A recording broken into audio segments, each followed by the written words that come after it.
Mother bed में सामान्यतया महीन बीज को प्रारंभिक अवस्था में उगाया जाता है। महीन बीज को मदर रेज्ड बेड में उगाया जाता है। ऐसे बीजों को जो है उगाने के पूर्व मिट्टी के डस्ट या राख में दोनों मिला करके आधा आधा बीज आधा जो है सो राख मिला लेते हैं और इसके बाद जो रेज्ड बेड के टॉप पर सतह पर भुरकाव हो जाता है। इसके बाद उसके ऊपर से खर से या पुआल से पतला चादर की तरह ढक दिया जाता है और फिर उस पर जो है पटवन नीचे में किया जाता है, जो उसका नीचे वाला सिरा है, और उस गड्ढे से पानी रिस करके उसको मॉइस्चराइज कर देता है। इस तरह से 5 से 7 दिनों के बाद बीज की जो प्रजाति के आधार पर उसमें छोटे छोटे शिशु पौधे जो है सो निकलने शुरू होते हैं। जब ये पौधों में 3-4 पत्तियां आ जाती हैं, उस समय धीरे धीरे वो पुआल या खड़ जो है उस पर से रेज्ड बेड पर से हटा दिया जाता है। इसके उपरांत रेज्ड बेड से 1.5 फीट ऊंचा छाजन जो है सो दिया जाता है। यह छाजन पुआल और बांस से बना हुआ हो सकता है, अन्यथा जो है सो एग्रोनेट शेड से बना हुआ हो सकता है।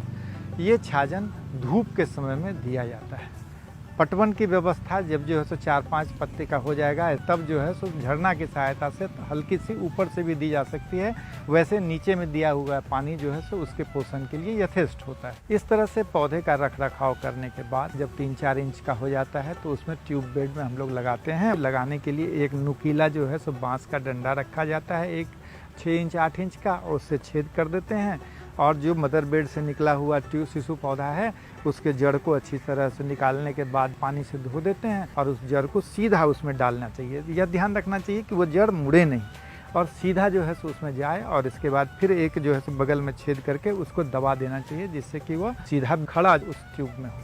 अगर ऐसी प्रजातियाँ लगाई जानी है जिसका मध्यम आकार का बीज होता है और नरम तरह का नरम जो है सो बीज होता है, करे जो है सो उसमें सीड कोट नहीं होते हैं, तो उसको सीधे भी उगाया जा सकता है। जैसे सीरीज, गम्हार, इस तरह के पौधे जो है सो सीधे भी ट्यूब बेड में डाले जाते हैं। इसके बाद जो है सो जब पौधा धीरे धीरे बढ़ने लगता है, 8 इंच 10 इंच का हो जाता है, तो पौधों की ग्रेडिंग की जाती है, छटाई की जाती है, वर्गीकरण किया जाता है। उसमें देखा जाता है जो पौधे मृत हो गए हैं या मृत प्राय हो गए हैं उनको बाहर निकाल दिया जाता है। जो जीवित पौधे हैं उसमें हाइट वाइज ग्रेडिंग की जाती है।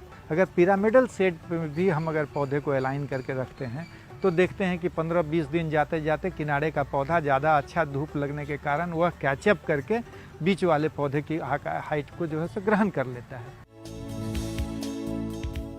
आवश्यकतानुसार पौधे को छोटे ट्यूब से बड़े ट्यूब में बदला जाता है।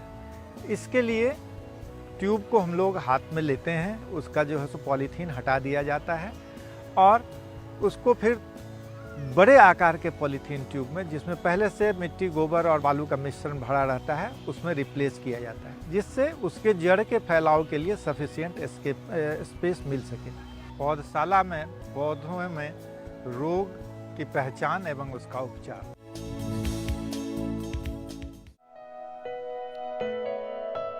रख रखाव नित्य प्रति दिन की प्रक्रिया है। ये छतवन के पौधे हैं।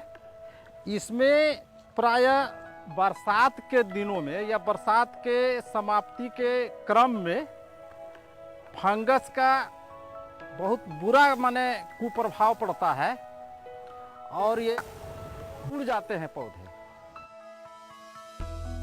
ये अर्जुन के पौधे हैं। ये बरसात के दिनों में ज़्यादा इसमें माने सिकुड़ने वाली बीमारी होता है और उस हालत में उसकी छटाई करके अलग करेंगे और उन पौधों को छांट करके अलग दूसरे बेड में अरेंज करेंगे। हर बेड का अवलोकन करें और इस तरह का जो चीज़ कमियां उन्हें दिखे या तो उसका वो खुद से दूर कराए या जहां उनको समझ में नहीं आ रहा हो वो अपने सुपीरियर से इसका जानकारी ले। हिदायत किया जाता है कि जब भी अगर आपके नज़र में, आपके संज्ञान में कमज़ोर पौधे, चाहे वो कीट जनित व्याधि से हो या किसी और कारण से सूख रहे हों, उनकी तुरंत वहाँ से निकलवा करके अलग रखें और उसका प्रॉपर उपचार कराएं।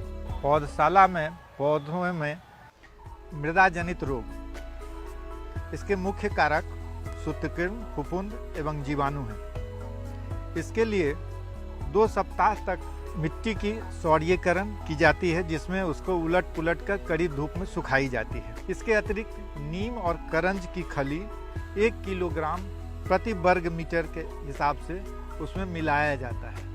वायरस जनित रोगों के उपचार हेतु वेबस्टीन, कार्बेंडाजिम एवं मैंकोजेब का प्रयोग किया जाना उचित होगा। कीट जनित रोग, जो कीटों पतंगों के अंडों, लार्वों से पौधों के बचाव करने हेतु BSC पाउडर, दीमक रोग के लिए क्लोरोपाइरीफॉस 20 EC या मेलाथियन आदि प्रमुख दवाओं का 2 ग्राम अथवा 2 मिलीग्राम प्रति लीटर पानी में छिड़काव करने से इस पर नियंत्रण पाया जा सकता है। इस प्रकार वैज्ञानिक तरीके से पौधशालाओं का प्रबंधन करने से लक्षित ऊंचाई के वृक्ष निश्चित समयांतराल पर मिलते रहेंगे